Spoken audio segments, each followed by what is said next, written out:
ফরিদপুরে গেছে, উঠে গিয়ে প্যালানের কথা কইছে। মানে ফরিদপুরের জন্য প্যালান আনিছে, শুনে নাকি? প্রিয় ভাই বোনেরা, এই ফরিদপুরের চর অঞ্চলগুলো ধরে চল অঞ্চলগুলো নিয়ে প্রচুর পরিমাণে সোয়াবিন চাষ হয় না? হ্যাঁ, সোয়াবিন চাষ হয় কি? হ্যাঁ না? হয় না? এখানে সোয়াবিন চাষ হয় না, কম হয়। কম হয় কেন? ভুট্টা হয়, ভুট্টা চাষ হয়, রাইট?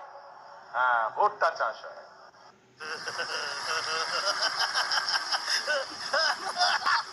শুনিছেন ফরিদপুরে কি চাষ হয় সেটাও জানে না, পেলে আনিছে। আর ওই দেশ চালাবি, দেশের প্রাইম মিনিস্টার। তো ফরিদপুরে বিএনপির তারেক রহমানের জনসভায় 5 জেলা থেকে লোক আনিছিল, বিভাগীয় সমাবেশ। কিন্তু দেখেন কি অবস্থা, লোকজন নাই, কোনো ইন্টারেস্ট নাই লোকজনের। বক্তৃতা দিচ্ছে বাংলার লুজার কিং, কিন্তু কি করছে শুনিচ্ছেও না। শুনেন।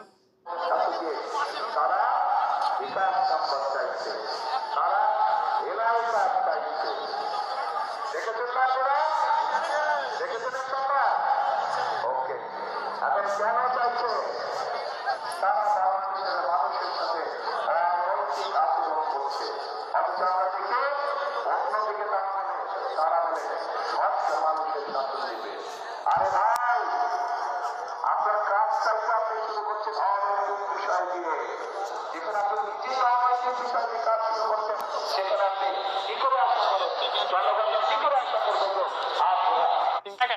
আর তারেক রহমান টাকার ভাগ নিয়েই মনে হয়। দেখেন তিনকে দেখি লোকজন নাই হয়ে যাচ্ছে পিছের থেকে।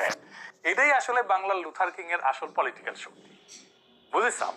তাও আনিছে টাকা দিয়ে ভাড়া করে, মিটিং এর পরে নিজেদের মধ্যে মাইরপিট টাকার ভাগ নিয়েই মনে হয়। দেখেন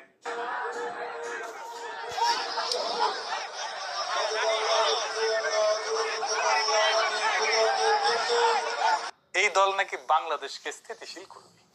বাংলাদেশের সাম্প্রতিক সহিংসতার ৯২% সাথে যুক্ত বিএনপি। টিআইবির গবেষণা আসছে। আর তারেক রহমান বলে যে নির্বাচনে জিতে বাংলাদেশের স্থিতিশীলতা আসবে। তারেক রহমানের চাকর বাকরেরা আমার পোস্টে এসে কমেন্ট বক্সে বলে আমার জন্য নাকি দেশে শান্তি আসতেছে না, দেশকে অশান্ত করাই থেকে আমি সহ আরো কয়েকজনের মিশন। এদের হাতে ক্ষমতা তুলে দিতে চান যারা ক্ষমতার বাইরে থাকার সময় দেশকে এইভাবে জাহান্নাম বানায় ফেলেছে। তারেক রহমান জিতে যাচ্ছে, যা করছে সেটি ধরা গেছে উল্টা পাল্টা কথা কইয়া। আমি আর সবগুলা ধরলাম না, আরো কি কি করেছে জানেন? চট্টগ্রামে যাইয়া কইছে চট্টগ্রাম বাণিজ্যিক না রাজধানী বাস্তবায়ন করবে। শুনেন। সমগ্র চট্টগ্রাম সহ সারা দেশে বহু মানুষের কর্মসংস্থান হবে, সারা দেশে ব্যবসা বাণিজ্য অনেক চাঙ্গা হবে, যাতে করে মানুষের কর্মসংস্থান হবে, মানুষ চাকরি ব্যবসা বাণিজ্য করে যেতে পারবে। কি সেটি? বাণিজ্যিক রাজধানী। ২০০৩ সালে চট্টগ্রামকে বাণিজ্যিক রাজধানী স্বীকৃতি দেওয়া হয় এবং ২০১৭ সালে চট্টগ্রামকে বাংলাদেশের বাণিজ্যিক রাজধানী ঘোষণা করা হয়। মানে খালেদা জিয়া এইটাকে বাণিজ্যিক রাজধানী স্বীকৃতি দিছিল আর হাসিনা বাণিজ্যিক রাজধানী ঘোষণা দিছিল। কুমিল্লার জিয়া কইছে যে কুমিল্লাতে ইপিজেড করা হবে আস্তে আস্তে। শুনেন। কুমিল্লায় এই ইপিজেড আস্তে আস্তে একটা একটা করে ইপিজেড আমরা কুমিল্লাতেও করতে চাই। কুমিল্লাতে ইপিজেড আছে ২০০১ সাল থেকে। তারপরে রংপুরে যে কইছে তিস্তা ব্যারেজের স্বপ্ন, সেখানে নাকি তারা হাত দিবে আর কি। তিস্তা ব্যারেজ প্রকল্পের কাজ ইনশাআল্লাহ 12 তারিখে নির্বাচনের পরে 13 তারিখে বিএনপি ইনশাআল্লাহ সরকার গঠন করলে এই এলাকার মানুষের জন্য যে তিস্তা ব্যারেজের স্বপ্ন, সেই আমরা সেটি পূরণের কাজে যথাসম্ভব দ্রুত হাত দিব ইনশাআল্লাহ। তিস্তা ব্যারেজ উনার বাবা জিয়া ১৯৭৯ সালে ভিত্তিপ্রস্তর স্থাপন করে, এরশাদ উদ্বোধন করে। সেটা তারেক রহমান আবার বানাবে তিস্তা ব্যারেজ। মির্জা ফখরুল কইছে জামাত ইসলামী দেশটাকে পিছায় নিয়ে যাইতে চায়। জামাত ইসলাম এই দেশটাকে আফগানিস্তানে পরিণত করতে চায়, পিছন দিকে নিয়ে যেতে চায়। জামাত ইসলাম একটা দল, যে দলটা আমাদেরকে সামনের দিকে যেতে বাধা দেয় বলতে পারে। আমরা পিছনে যেতে চাই না। তারেক রহমান তো নিজেই পিছায় নিয়ে যেতে চায় দেশকে। সে ১৯৭৯ সালে নিয়ে যেতে চায়, যখন তিস্তা ব্যারেজ হয় নাই, যখন চট্টগ্রাম বাণিজ্যিক রাজধানী হয় নাই, কুমিল্লায় ইপিজেড হয় নাই। তো এই তারেক রহমান বাংলাদেশের পিএম হবি? এগুলো তো পেলার না, এগুলো হলো মূলা। এর মধ্যে কিছু মূলা আগেই পয়সা গেছে। তারেক রহমানের আসলে কোনো প্ল্যান নাই, আছে উর্বর মূলা ক্ষেত। সেই ক্ষেত চাষ করে তারেক রহমানের চাকর বাকরেরা, সার দেয় বিএনপির নয়া ভাতার ভারত। নিত্য প্রয়োজনীয় জিনিস আপনাদের দরকার। নির্বাচনে জিতলে ফ্যামিলি কার্ডের যে মূলা বিএনপি দেখাইতেছে তা তো জনগণের টাকায় বাস্তবায়ন করতে হবে, নাকি তারেক রহমানের নিজের পকেট থেকে দিবে? তাও আবার যদি ক্ষমতা আসে আর বাস্তবায়ন করতে পারে, তো আপনারা বলেন এই কার্ড দেয়া বা নেয়ার প্রতিশ্রুতিতে বিএনপির অবদান কি? জনগণের টাকা জনগণকে দিবে, আর ভাব এমন করতেছে যে না এই টাকা বৈদেশিক অনুদানের মাধ্যমে তারেক রহমানের নিজের পকেট থেকে দিবে বা বিএনপির নিজের ফান্ড থেকে দিবে। নিজে তো চলে চান্দার টাকা, তারেক রহমানের জমিদারি পয়সা তো দিবে না। এটাতে সরকার তো আয় করে না, সরকারের টাকা তো আমার আপনার টাকা। আমি কাজ করলে সরকার বেতন দেয়, কিন্তু বিনা পরিশ্রমে যে টাকা দিবে সেই টাকা তো কাউকে না কাউকে রোজগার করতে হবে, উপার্জন করতে হবে। কে করবে উপার্জনটা? মানে আরেকজনের পকেট থেকে নিয়ে আপনি আরেকজনকে দিবে, আপনার টাকাই আপনাকে দিবে। আপনার জীবনে বা বাংলাদেশের অর্থনীতিতে কোনো প্রভাবই পড়বে না। আমি আগেও বলছি, আবারও বলতেছি, বিএনপি ফ্যামিলি কার্ড নিয়ে কিছুই করতে পারবে না। এটা বাস্তবায়নের টাকা বিএনপি জোগাড় করতে পারবে, আর জোগাড় করতে পারলে বাংলাদেশে মুদ্রাস্ফীতি হবে ব্যাপক হারে। আর তখন 6 মাস পরে এসে বিএনপি বলবে আওয়ামী লীগের অন্তর্বর্তী সরকার সব টাকা নিয়ে গেছে, তাই বিএনপি এটা বাস্তবায়ন করতে পারতেছে না। সর্দির বডিগার্ড যেমন 1972 এসে বলছিল কিচ্ছু নাই, ফেরাউনের দল সব শেষ করে দিয়ে গেছে। শুনেন, টাকা নাই, পয়সা নাই, চাল নাই, ডাল নাই, রাস্তা নাই, রেলওয়ে ভেঙে দিয়ে গেছে, সব শেষ করে ফেরাউনের দল সব শেষ করে দিয়ে গেছে। ট্রেনিং তো আছেই, অঙ্কেই কবি আর কি, যে কিছুই নাই আমরা কেমনে করব, এত যে খারাপ অবস্থা আমরা তো জানতাম না। বিএনপি সেই একই অজুহাত দিবে। তা এখনই আপনাদের কয়ে দিতেছি, পরে মিলিয়ে নেওয়ার সুযোগ থাকলে মিলাই নিয়ে। আবার সেদিন দেখলাম কইতেছে তারেক রহমান ক্ষমতায় গেলে নাকি প্রাইমারি শিক্ষকদের ট্যাব দিবে। ট্যাব ট্যাব এই যে এই ট্যাব দিয়ে নাকি প্রাইমারি স্কুলের শিক্ষকেরা প্রশিক্ষণ নিবে নিজেরা, আবার অন্যদের প্রশিক্ষণ দিবি। আমি এ কথা শুনে হাসুম না কান্দুম, এটা মাথায় আসে না। আমরা একটি নতুন বিষয় ইন্ট্রোডিউস করতে চাচ্ছি, সেটি হচ্ছে ওয়ান টিচার ওয়ান ট্যাব। আমরা এই টিচারদের কাছে ছোট ট্যাব বা কম্পিউটার পৌঁছে দিতে চাচ্ছি। প্রথমে আমরা যদি এই সকল টিচারকে ঢাকা শহরে বা বিভাগীয় শহরে নিয়ে এসে ট্রেনিং দিই, তাহলে দেখা যাবে যে অনেক খরচ হবে রাষ্ট্রের, সময়ও নষ্ট হবে। সেই জন্য আমরা এই ট্যাবটা পৌঁছে দিতে চাচ্ছি। আমরা শিক্ষকদের কাছে পৌঁছে দিব এবং তাদের কিভাবে এটি পরিচালনা করবেন, তারা কিভাবে এটি চালাবেন, তারা জেলায় জেলায় আমরা তাদেরকে সেটি শিখাবো। তারপরে তারা তাদের উপজেলা, ইউনিয়ন, গ্রামে ছড়িয়ে ছিটে পারবে। শিক্ষকদের ট্যাব দিয়ে কি শিক্ষার মানের উন্নয়ন আদৌ সম্ভব? না, সম্ভব না। এটা ধান্দা। এটা পশ্চিমা দুনিয়ায় বলে ডিস্টেন্স লার্নিং বা দূর শিক্ষণ পদ্ধতি, যা সাধারণত শিক্ষার বিকল্প পদ্ধতি হিসেবে ব্যবহৃত হয়। ট্যাবের মাধ্যমে শিক্ষা কার্যক্রম পরিচালনা করাটা জনপ্রিয় ছিল কোভিডের সময়, যখন আমরা সামাজিক দূরত্ব বজায় রাখতাম, একজনের সাথে একজন দেখা করতাম না, কথা কইতাম না, স্কুলে কলেজে যাইতাম না, অফিসে যাইতাম না, ওই সময়কার কথা। কিন্তু শিক্ষকদের ট্যাব দিলে যে শিক্ষার্থীরা সুবিধা পাবে, এটা একটা কাল্পনিক পেন। বাংলাদেশে প্রাইমারি স্কুলে অধিকাংশ সুবিধা বঞ্চিত ছাত্রছাত্রীরা পড়াশোনা করে। এই জন্যই প্রাইমারি থেকে উচ্চ মাধ্যমিকের ড্রপ আউট ঠেকানোর জন্য স্কুলগামী শিক্ষার্থীদের পিতা মাতাদেরকে অর্থ সহায়তা দিত হাসিনার আওয়ামী লীগ সরকার। এটা একটা যুক্তি ছিল যে পারিবারিক অর্থ উপার্জনের জন্য বাবা মা সন্তানের পড়াশোনা যেন বন্ধ না করে দেয়। বিএনপি, আওয়ামী আর ভারতের সালসাকাইয়া আন্দাজে ডিল মারতেছে, আর প্রমাণ হইলো ট্যাবের আইডিয়া দিয়া। এর পেছনে আছে ভয়ঙ্কর এক লোভের ফাঁদ, ধান্দা। এই প্রাইমারি শিক্ষকেরা নির্বাচনে পোলিং অফিসারের দায়িত্ব পালন করবে অনেক ভোট কেন্দ্রে। তারেক রহমান এই সমস্ত নির্বাচনের দায়িত্বে নিয়ে যেহেতু অফিসারদেরকে ট্যাব পাওয়ার লোভ দেখাইতেছে, যেন তারা বিএনপির ভোট চুরির প্ল্যানকে বাধা না দেয়। এটা আর একটা প্ল্যান। নির্বাচন আছে, তারপরে এই শিক্ষকদেরকে ট্যাব দেওয়ার নামে প্রথমে বিএনপির কোনো ব্যবসায়ীকে কাজ দিবে। 10,000 টাকা ট্যাব 1 লাখ টাকায় কিনবে। তারপর ওই ট্যাব চালানোর জন্য প্রশিক্ষণের নামে কোনো একটা কনসাল্টিং ফার্ম নিয়োগ করবে, সেটাও আর বিএনপির। সেখান থেকে টাকা খাবে সবাই। তারপর কোটি কোটি যেন 10% যাবে আর কি। তারপর ওই সমস্ত ট্যাব আর শিক্ষা কন্টেন্ট বানানোর জন্য আমার প্রকল্প আর পয়সা, খালি ধান্দা আর ধান্দা। তারেক রহমানের সব চাকর বাকরেরা কোমরাত গামছা বান্ধিছে টাইট করে, যে কোনটি ধান্দা করবে পারে। দিন শেষে ওই সমস্ত বাতিল ট্যাব দিয়া দেশে শিক্ষা কার্যক্রম হবে না। প্রাইমারি শিক্ষকদের বাচ্চারা গেম খেলার কাছে ব্যবহার করবে লিখে নিয়ে। এই হইলে বিএনপির প্ল্যান। এখন বিএনপির সব লেসপেন্সার গুলো বলে, দাদা আপনি কিছু কেমনে জানলেন? ভাই, আমরা রাজনীতি করি, মানুষের সাথে মিশি, কথা বলি, মানুষ নিয়ে আমাদের কাজ। আমরা টেম্পু স্ট্যান্ড দখল, আওয়ামী লীগের ব্যবসা দখলের ধান্দা করি না। যাই হোক, মূল আলাপে আসি। বাংলাদেশের আগামীর পররাষ্ট্রনীতি কি হবে কেউ এটা নিয়ে কথা কয় নাই। আসেন আজকে আমরা এটা নিয়ে কথা কই। বিএনপি পররাষ্ট্রনীতি নিয়ে পেলেন কি কইছে কয় নাই। কারণ কি জানেন?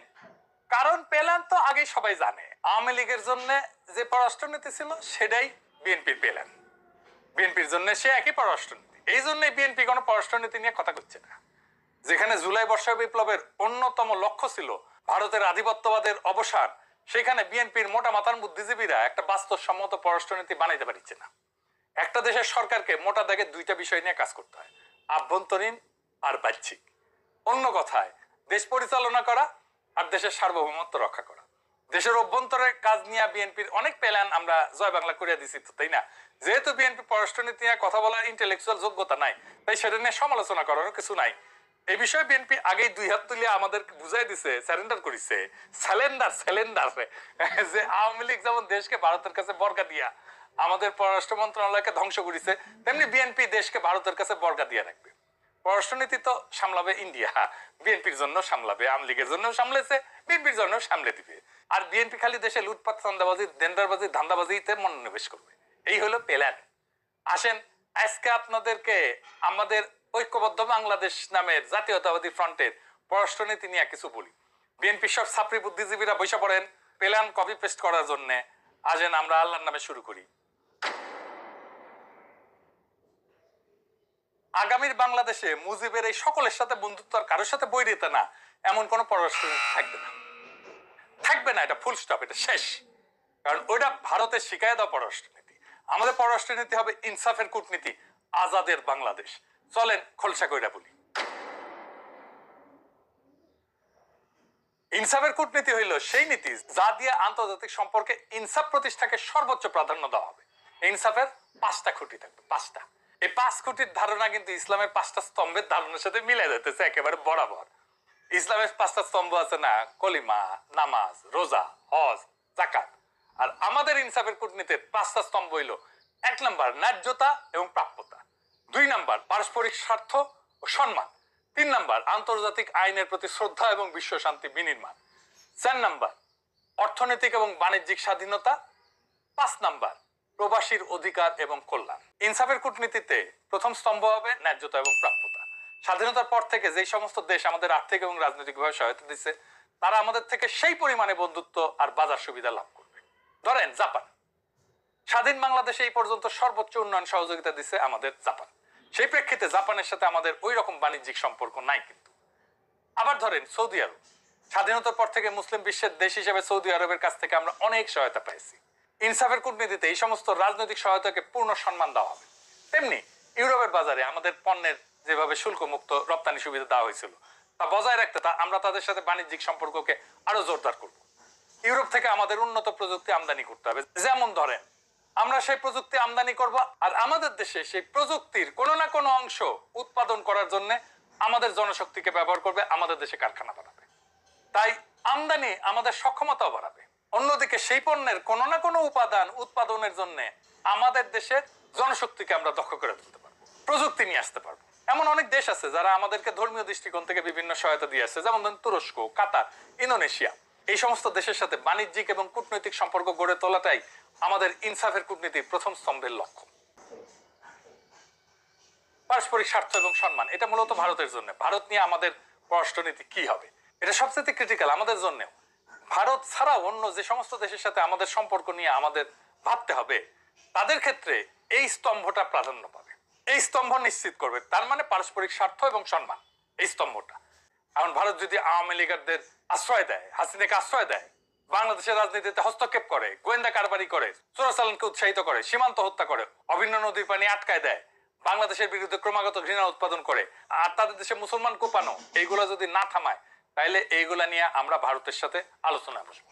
তাদেরকে বুঝাতে হবে আমাদের পররাষ্ট্রনীতিটা কি, আমাদের স্বার্থ কি, এবং তাদের সাথে বন্ধুত্ব রক্ষার চেষ্টা করব এইভাবে। তবে ভারত বা অন্য কোনো দেশ যদি আমাদের আত্মমর্যাদা এবং জাতীয়গত সম্মানকে অবজ্ঞা করে, তাহলে আমরা তাদের থেকে দূরত্ব বজায় রাখবো, প্লেন অ্যান্ড সিম্পল।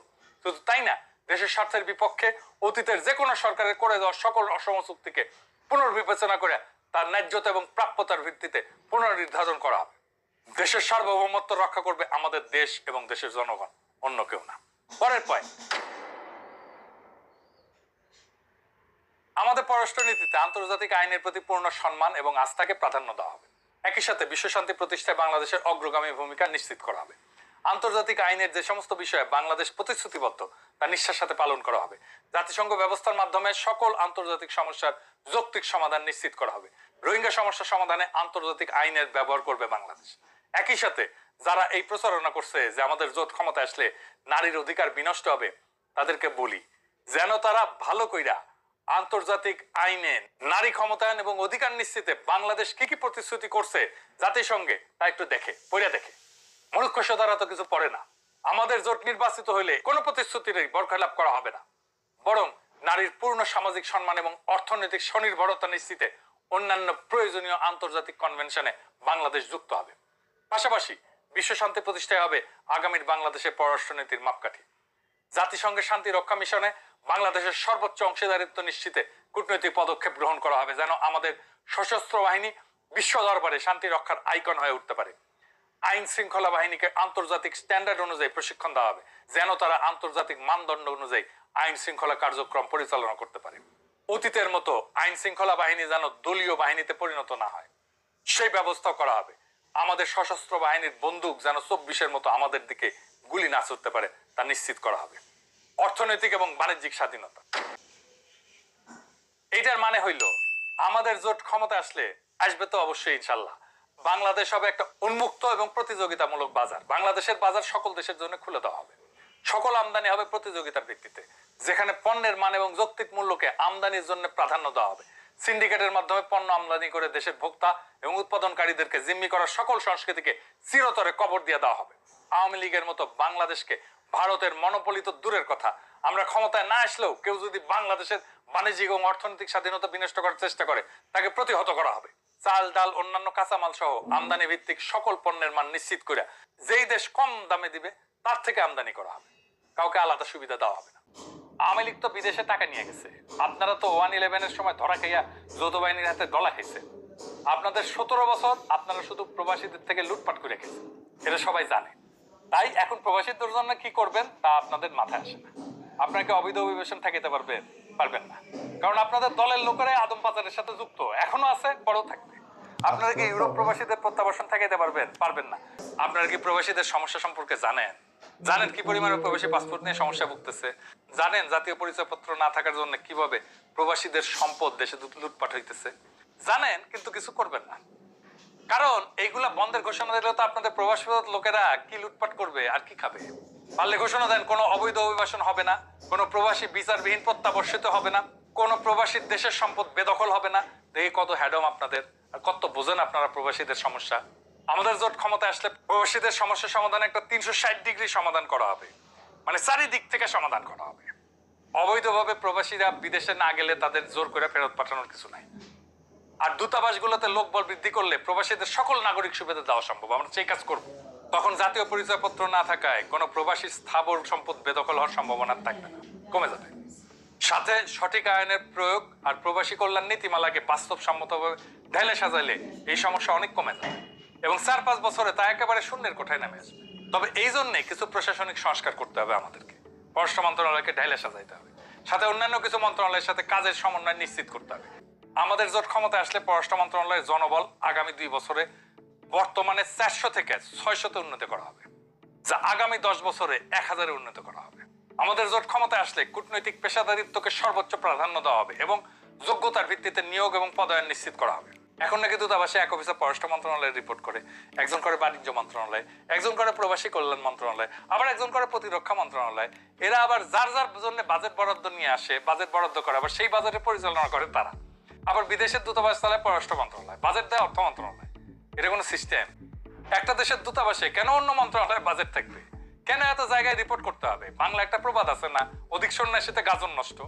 এইভাবে আমাদের দূতাবাসগুলোকে নষ্ট করা হয়েছে। এইভাবে ঐক্যবদ্ধ বাংলাদেশ জোট ক্ষমতায় আসলে আমরা দক্ষ জনবল দিয়ে বিদেশের দূতাবাসগুলোকে দক্ষ করে তুলব। আমাদের দূতাবাস পরিচালনার স্লোগান হবে আমার দেশ, আমার দূতাবাস, আমরাই বাংলাদেশ। যারা দূতাবাসে গোষ্ঠী স্বার্থের প্রতিষ্ঠা করতে চাইবে ওরাই স্বৈরাচার, ওরাই দোষর।